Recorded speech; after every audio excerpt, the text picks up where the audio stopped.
What's up guys, One Bait Wednesday. Today we have a Z-Man Pop Shadz. A request by Mr. Tully 41. Thank you for the awesome request. He said, great tips man, a good versatile worm, some good looking fish. For One Bait Wednesday, I would like to see you do the Z-Man Pop Shadz. Best way to rig and fish. Well, guess what, buddy? Your request has been approved. Shoot me your address in a DM and I will send you out a bait of my choosing for the request. Thank you very much. Let's get into it.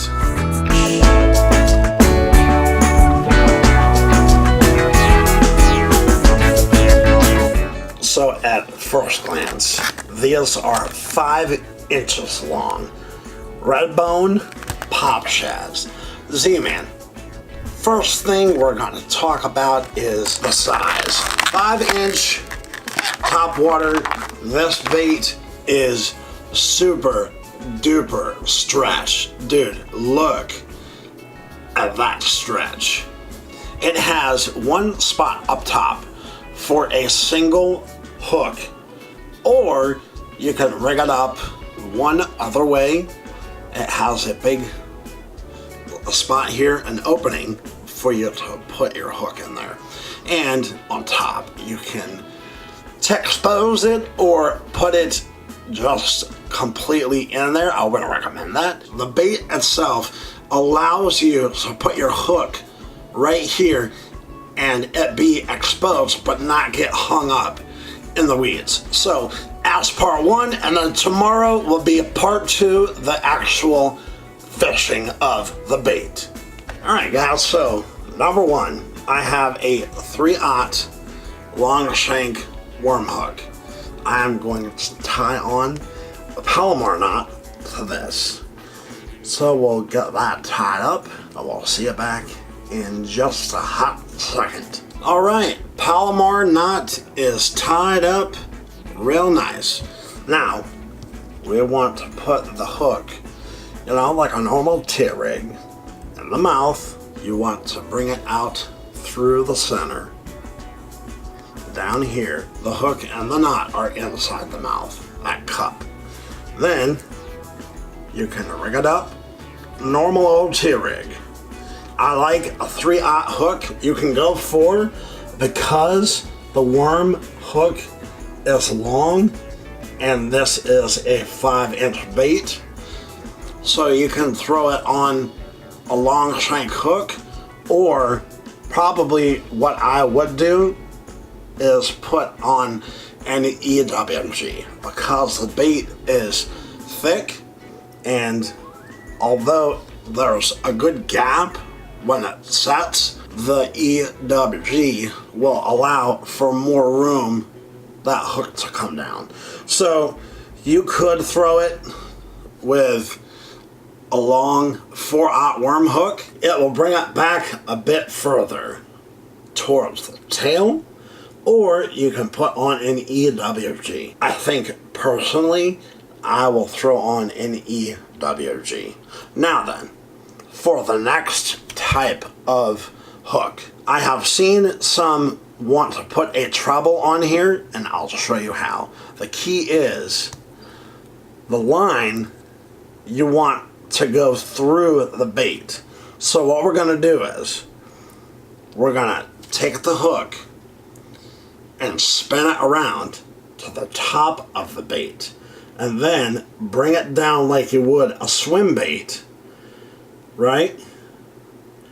Bring that line through like this. Pull that hook all the way out.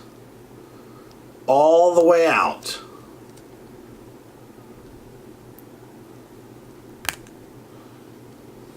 So the line is completely through the bait, and make sure that line is in the very top center. Now you can break that line. That line is completely through the bait.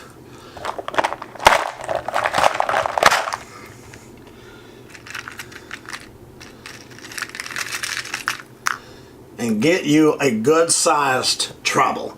These are Mustad treble grips. Good hooks. What you can do is take that treble, tie it on the line, and we'll see you back in a minute. Okay guys, so what I have is, I have the treble hook tied on to the line. And what we're gonna do is, we're gonna pull that line nice and slow. You have the hook, and you can put this hook any way that you want to on the bait. Me personally, I want this to sit flush like that, and it will go down into the bait. You want to pull it, and that shank will go down into that bait and make it completely aligned through. So you have that. Very, very light. And that is one way to have the hooks on top. Or you can bring that hook down below and do it the exact same way, but in reverse for the bottom of the bait. So it can sit on top or on the bottom like this. The only problem that I see with this rigging is you are taking a bait that was once completely weedless and now making it into a bait that is not weedless. So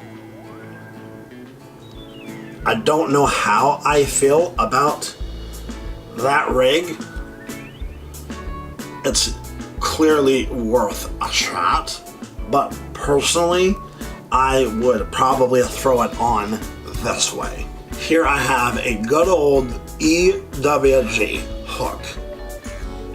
I'm going to tie a Palomar knot on this and show you how I would throw this bait. But we will be trying it both ways tomorrow in part 2 on the water. Alright, so we got our E-wig right here, and this is a 3/0, and I'm going to thread it on to this bait right here. Through the eye, down into the bait in the very center, come out the middle, bring it on down, turn it around, and that hook will sit at the back end of the middle. So we're going to take our body and pull it down so it will sit flush. And I like the hook to where it's at an angle where it's still weedless, but that point sits up more so than completely flat. So you have your bait here popping through the water. That looks really, really good. I got 2 colors. This is red bone, and then I grabbed a blue colored shad, almost like a smoking blue color. So tomorrow we are going to get out there and do part 2. Normally we would have it all done today, but I got ran out in the morning, so we're going to get out there and get it done as quick as we can. I hope that you enjoyed. Hit that like button and leave a comment down below if you want to see more videos like this. Thank you again, Mr. Tully 41 for the request, and it will be out tomorrow. Again, shoot me your address in a DM, and I will send you out a package of baits very, very soon, probably Friday. See you soon, guys. Stay tuned for part 2. I hope that you enjoyed. I hope that this cleared things up. Oh, P.S. I will be throwing this on 20 pounds mono. I do not want this bait to sink at all. I want the weight of the hook to launch that bait out there. So 20 pound P-line Flouroclear, which is technically mono, with a fluoro coating, and we'll get out there and see if we can catch some fish on this Z-Man popping shads. Right on.